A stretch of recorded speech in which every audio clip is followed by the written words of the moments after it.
to Conversations of Compassion. We're so glad you joined us. Caleb and I got together today because we thought maybe there's more to say from Sunday. We talked about Sabbath, and Caleb presented to us just God's desire and design for Sabbath, and then the invitation to wrestle with that and all of that means in our culture. And so we thought maybe it'd be a good idea to explore that a little bit more together in an online community. And this is an invitation to you to come and join us in the conversation, and not just have it be on Sunday morning. We talk about it and then just go try to figure it out. Like we'll figure it out together, because it's not an easy thing to figure it out. As Caleb mentioned, Sunday kind of goes against the grain of our culture. So let's dive in. Maybe if you have something you want to share about some of the practical things you're talking about practicing Sabbath. I know you'd mentioned your family is trying to do it like more intentionally. Yeah. So we'll just start there. Start with practical or any ideas you have that you want to add. Sure. And I think, like you said, in an hour on Sunday is so hard to get into such a deep and rich topic. But I was thinking about sort of the practical nature of Sabbath, and sort of the rule versus the heart, and there's tension there, and where do we find sort of the landing place of my soul is at rest with God. And I've been wrestling with that quite a bit. And like I said on Sunday, our family has been trying to practice a Sabbath day each week. Like I said, some days have been awesome, and some days have been just like, is this really what it's meant to be? Or let me ask a question here as you've been trying to practice it, because when we hear the word Sabbath, we're like a day of rest and maybe not doing anything. And I think we can all engage. I don't know, maybe I'm just speaking for myself. We can all engage in days where we don't do much. Right. We just consume, and we watch movies and watch shows, like you had mentioned, like, oh, the fourth episode of season 9, and I'm not going to move from my couch today. Yeah.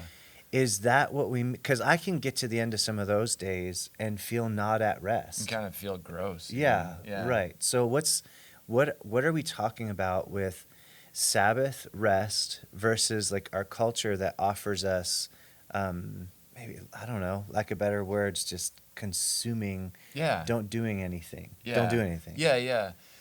Well, I'll give you an example. I think it was Monday night.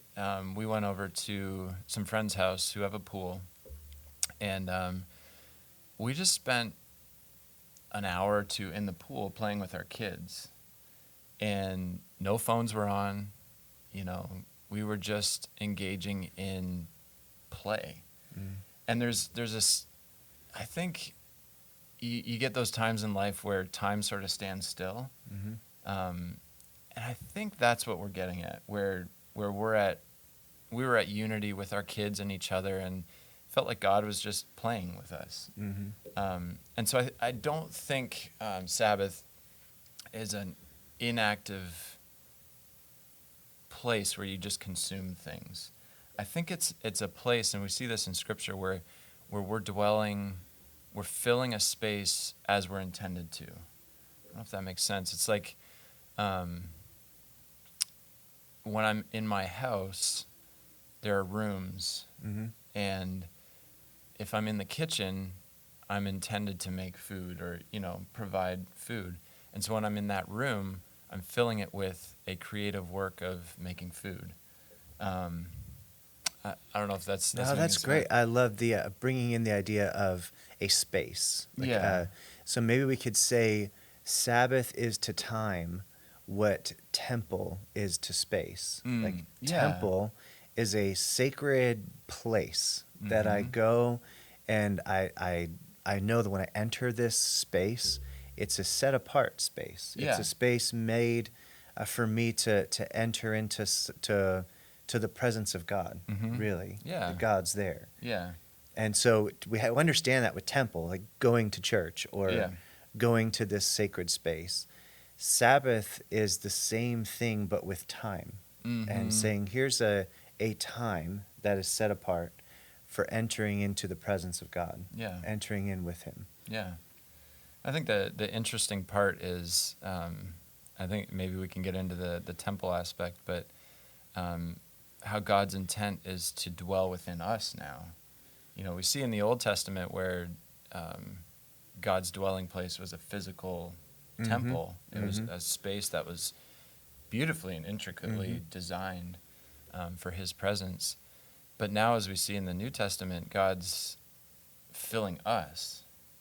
So his dwelling space is now within us. And so when we're at peace in our souls with ourselves and really in our community, that's when I think Sabbath is realized.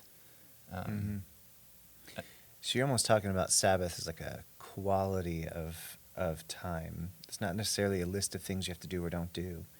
It's like this entering into this space in time where it feels like I'm at rest with my Maker. Yeah. And I'm enjoying his presence and the life I have with him. Yeah. And I think I've been thinking sort of the practical nature of that. And we can kind of talk about this idea of temple, and it's kind of I don't know, is esoteric the right word? Like it's kind of, sure, I don't know. It's a weird right. Like temple is not natural for us to think about in the Western culture, but so when I think about it practically, for me at least, it's when my phone is turned off. It's as simple as that. And that sounds so silly, doesn't it? It does to me at least. But when my phone is turned off, there is no temptation to consume, I don't know, shop on Amazon or scroll social media or whatever. But by turning my phone off, I'm now completely present in my home and my space. And that's what we've attempted to do on our Sabbath days. It's not easy. I realize how attached I've become to this. And I'm not all bad things. Right. But it's interesting when my phone is completely off, how much space there is. Right. Do you consume any media on your, like a day of Sabbath, or you watch TV or watch a movie or just unplug completely? I've attempted to completely unplug, and then I've actually we've attempted to watch an episode of The Chosen at the end of our Sabbath day, and I think that is such an awesome production, such an amazing imagination of Jesus' life. But we try not to consume any media, and just allow space for whatever happens. My son wants to play, the answer is yes. And there's no distraction of like, all right, watch my son while I look for a message on my phone, or, and it's hard. It's difficult, but I think those are small steps in that direction of allowing God to shape the space or shape your being in space. That's good. We were talking a little bit off camera in the Genesis account, which is where you started on Sunday, where God first creates a space and then he fills it. But the things that he doesn't like fill it, he puts something in it and he says, now you be fruitful and multiply. Yeah. You go ahead and fill that space. Yeah. And then the capstone is humanity. And then he says, you be fruitful and multiply and fill it and like rule it, oversee it. He gives us charge of this space that he's created. And what we filled it with from Genesis 3 to 11, it's just the story of us filling his space with ruin and brokenness and hurt and pain and sorrow. And so then we have, if you continue in the story, when God rescues them from Egypt, the hell that they've created on earth, like to say, come out of that chaos and that torture that you've created, and let's make something together, a new creation. He calls his people out, and he brings them into the wilderness, and they're wandering in the wilderness. And then he's with them in the way that he wanted to be in the garden. He's with them. We're told, like, mysteriously, this pillar of cloud or this cloud and this pillar of fire, like, I'm with you. And then he instructs Moses, I want you to make a space. I want you to make a a tabernacle, a tent of meeting is what Yeah. he called it. Yeah. And here's very specific guidelines of what the space is going to be like. I want you to make a space, and then I'm going to come and fill it. And in Exodus 40, the very end of Exodus, we see God giving instruction on creating the space. Mhm. And Moses creates the space, and they just wait. And then we're told the cloud descends on the tent of meeting. Mm. And we're told that they couldn't even get in because the presence of God was so thick. So strong. So Yeah. strong. Yeah. I can't even get in the tent because the cloud is so dense with the presence Mhm. of God. He is so with them. He's so with them. And then from that time on, it says when the cloud lifted, they moved camp. When the cloud descended, they stayed Yeah. with the presence of God. That's how he led them. So it makes me believe, like what we're talking about, in the beginning, God created a space and we filled it with chaos. Now he's asking us to create a space, and he says, I'll come and fill it. Mhm. You make a space and I'll fill it. And I'll fill it with myself, my presence, my holiness, my power, my purity, my love, my goodness. And then we can enjoy being together. Mhm. We can enjoy being one with each other. You can enjoy being made how I made you, Yeah. and enjoying this creation. It harkens back to the seventh day. What did God do when he rested? Apparently he thought his creation was good. It's good. Yeah. He just enjoyed it. Yeah. He's like, this is good stuff. Yeah. I like it. Yeah. So I think a part of Sabbath is creating a space Right. for God to come and fill so that we can just enjoy Yeah. his presence Yeah. and enjoy the life that we have. Yeah. I think that's beautiful, and maybe we can take some time again to talk about the legalism versus the freedom Yeah. of Sabbath. And I mean the Hebrews, the Pharisees, kind of created this really restrictive. I don't know. It didn't feel like enjoyment. No. Mm-hmm. And I think there can be two things here. One, we can go so legalistic, like, man, I'm not practicing Sabbath, so I have to do everything, like quit everything, and for one day, just clamp down on this idea of Sabbath. I don't think there's freedom in that. Mm-hmm. But then there's this other side where it's like, oh, whatever happens, and maybe No intention no at all. intention. Yeah. Yeah, maybe it just looks like self-care. I'll just go and disappear for a while and watch Netflix, and I don't know. So there's those two ways, but I think in the middle is what we're after, is the freedom of Jesus, who says he's the Lord of the Sabbath. And like we talked about on Sunday, if you're hungry and you need to eat on the Sabbath, I mean, you should probably eat. Right. Or Right. sleep. Or sleep, yeah. So I think there's a way of freedom that Jesus offers in the Sabbath, where it's like you said, there's just a rest and an enjoyment in God's presence. And especially in today's day and age, businesses are open on Sunday. Some of us have to work on Sunday. Maybe you have pockets of Sabbath you can create on every morning, or maybe Friday's a day you have off, or so I think that middle way of freedom, of creating space where God can dwell and fill with you and with your community. I like something I heard in your talking just there. Maybe something we can ask, a question I can ask myself to practicing Sabbath. Is this the space I'm creating? Am I enjoying God? And am I enjoying his creation?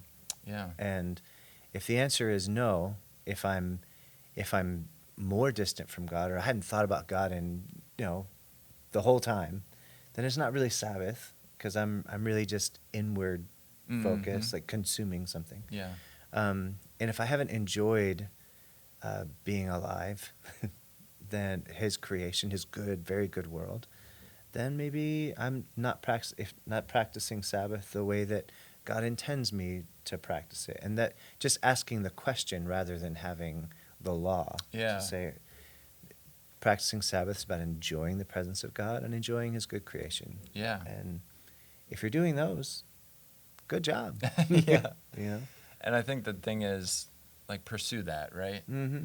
Like maybe one week, and it's true, we've just failed at Sabbath. Mm-hmm. But this week, Mm-hmm. we're gonna get up and try it again. Mm-hmm. And I think that's where I think the beauty of the practice is in the grace of the practice. Mm-hmm. You know, and I think it's something that God intended for the good of our souls, Mm-hmm. not for the restriction of our souls. Mm-hmm.